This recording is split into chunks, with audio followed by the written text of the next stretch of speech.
business. It's called Emma Healthy Alternatives. It's essentially a retail model at the current point in life. Started as a home-based business entirely. I haven't really done any formal business before this, but yes, I have dabbled here and there, like in clothes and summer camps and stuff. So yeah, whole USP is healthy snacking options, which are nutrient filled. So it's not necessarily lowest calorie, but we're trying to see that they benefit you, right? So it's a balance of calories and taste, anything that will nourish you, basically. So that's the motto. And keeping that in mind, we have Greek yogurt, which is a best-selling item in terms of sales revenue. Then we have granola bars, granolas, and coffee bites and nuggets. So we've just tried to, expand into savory now. That's what we're doing. An MSc in financial management. Right. It's kind of like your MBA in finance. Yeah. Okay. I think I've always been fascinated because I come from a family of bureaucrats, bankers, teachers, not an entrepreneurial soul inside. But my dad was always very supportive and always willing to give me funds to do something, except I never had the spine back then. I started very late in my life. My kids are in A levels now. So yeah, we're very, very late start in life. But I guess it is what it is. So just creating your own time, creating your own money, that high is unbeatable, I think. So unfortunately, I don't have a sales and marketing background. I have a finance background. I think that has been very important in helping me survive because I'm not sure if you're aware of stats, but most small businesses die out very young because almost everybody has that beginner's luck. You have that leap in the beginning, but to sustain it, it gets a bit tricky. So I think my financial background has been of tremendous help, in terms of knowing exactly, when you do, when you hear, okay, can a profitable business go bankrupt? And absolutely it can. In fact, it is when you're growing that, you get defeated because your working capital cycles go out of whack. And, so my financial background has definitely helped manage funds without having to resort to external finance, whether it's managing trade credit or managing, bulk purchases, understanding economies of scale, forecasting, predicting, so on. So that's really helped from an entrepreneurial point of view. Absolutely, I think business know-how really gives you a good grounding. But it's very as simple as what to do about prices. Understanding elasticity, understanding competition. Doing your own analysis. आपका SWOT analysis हो गया, या paying attention to what will impact you. You might think that not as a home-based business, nothing matters, but everything matters. The government matters, the import control matters, because everything impacts your materials. If you don't have the materials, how are you going to continue? So being aware of it doesn't take you by surprise because we're anticipating it. I know, agar budget aa raha hai, to I'll also get hit. It's not like, oh my God, what has happened? What am I going to do? You prepare better, you respond better. Right. I think I was actually a teacher for A-level business studies. That was my only formal job that I had. I was teaching accounts and business management is what they call back then. And then I got married. Then I became a very hands-on homemaker. I have I don't know if it's a strength or a weakness, but I have a perfection kakira. So whatever I end up doing, I try and end up giving it a bit, I go overboard. So I think I took my homemaker status very seriously as well.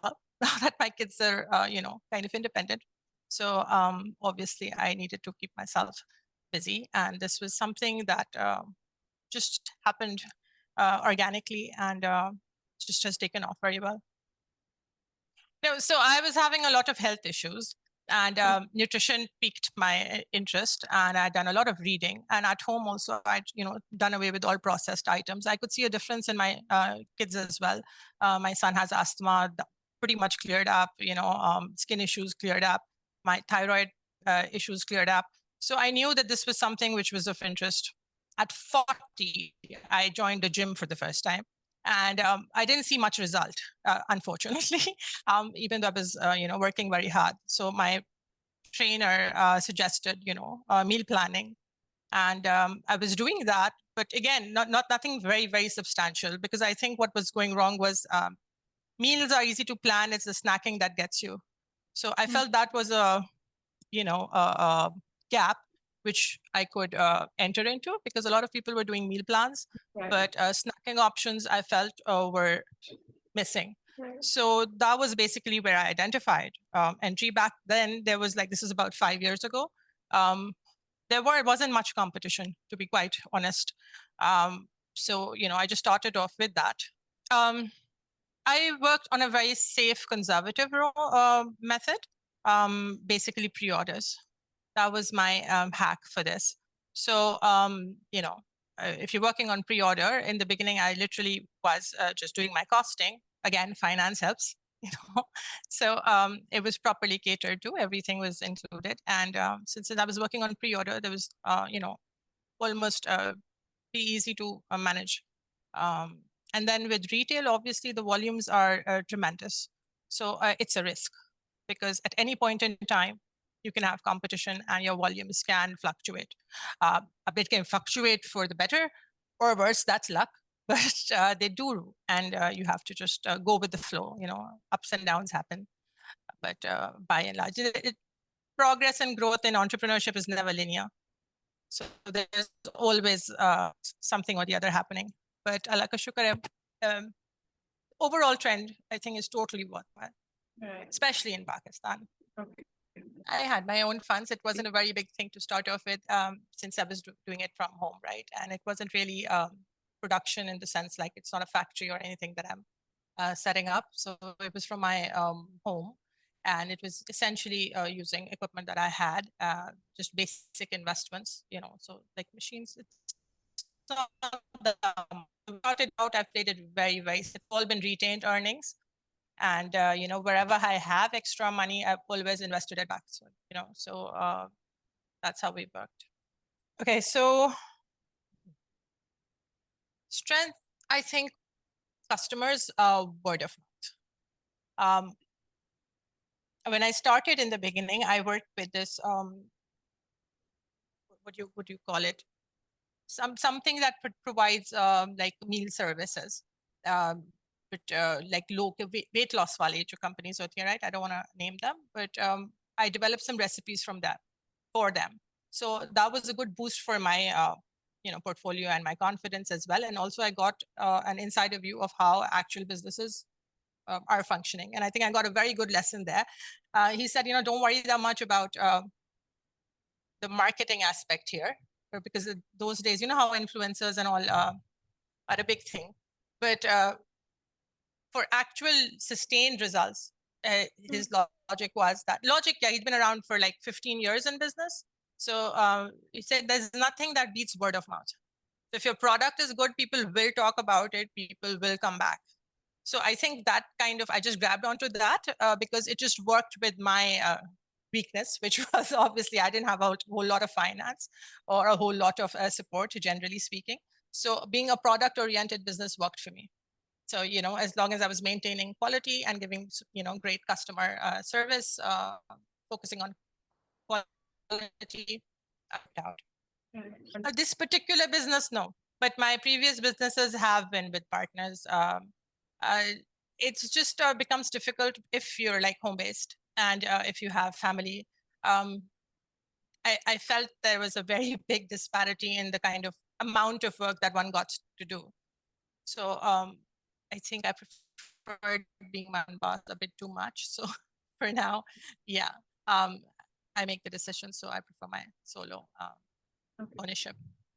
That makes sense. Also, illegally, it's just easier because the more complicated it gets, like if you're into a partnership, then obviously your agreements, lawyers, everything adds up. So at the beginning, I wasn't all that. I mean, I looked into it, but there's a lot of paperwork involved as well. So yeah, maybe once you're established and, when you're in this for the long run, then you find somebody who's a good fit. Right. So, just being there always predictably really helps. Right. in my industry is not common. A lot of home-based businesses and even our imports, because of our wonderful government's policies, are often, they just disappear from shelves. So we're working through one particular partner and their stores. So there are 3 physical stores which cater to all over, we'll reach you within 1 hour. So that's a great distribution channel, I feel. The store has its own website.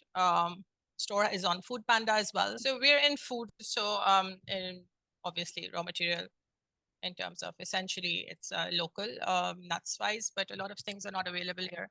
So that's a lot of import reliance, unfortunately. Packaging is imported, so that's import reliance. Printing is done locally, that is fine. Obviously, we have our workers. Then we have to pay commission to the retailers because obviously they have a cut in the whole thing. So that is a big cost as well. Okay, so pretty much everything. We're not making our packaging, obviously, but we have more of a basic model. So where we get ready-made packaging and we stick on our labels on it. So that needs to be done at all times, obviously. So at a time, we have a lot of stock of packaging. I think that is our biggest investment since it's import-based. Then we have obviously the production part, especially of the yogurts, which needs to be done very meticulously on a daily basis. So that is done. Granolas, bars, etc. That's done on a day-to-day basis. When the order comes, then obviously we have to distribute it to these channels. But luckily, we don't have to worry about the distribution to the customer. That is taken care of. The store we work with, they have their shop on Food Panda, and we're like highlighted in that. So I think actually everything that is seemed to be a challenge has turned out to be an absolute phenomenal opportunity. So COVID hit, and it was like, oh my God, but then everybody was so quick to adopt technology. Online shopping became so comfortable for everyone. Otherwise, there were so many people who didn't like to go online, right? Reaching them and for them to actually, just to be heard and seen was, I feel, easier.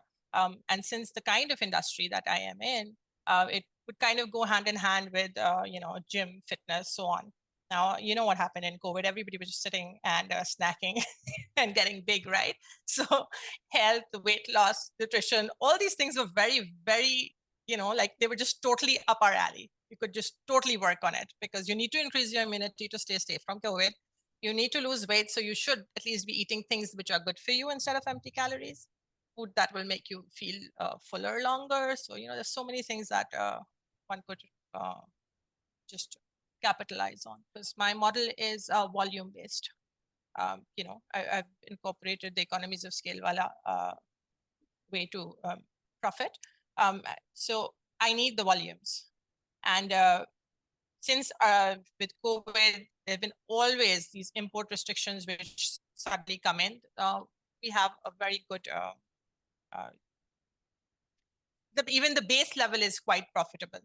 And when things go bad, it actually works out for us. Right. I think time teaches you a lot of things, whether it's, tackling problems or being proactive and preparing for problems. So I tend to be very conservative in my approach. So I actually do prepare for the worst as well. So then I hope for the best and prepare for the worst. Especially for food, anybody can join in at any time, right? So one needs to, what you would call, create their own barriers to entry to prevent that. So I think currently we're at a level where we have done that. I don't think entry to match the level would be that easy. But obviously that is strategy, and that is entirely based on stuff that you learn in college.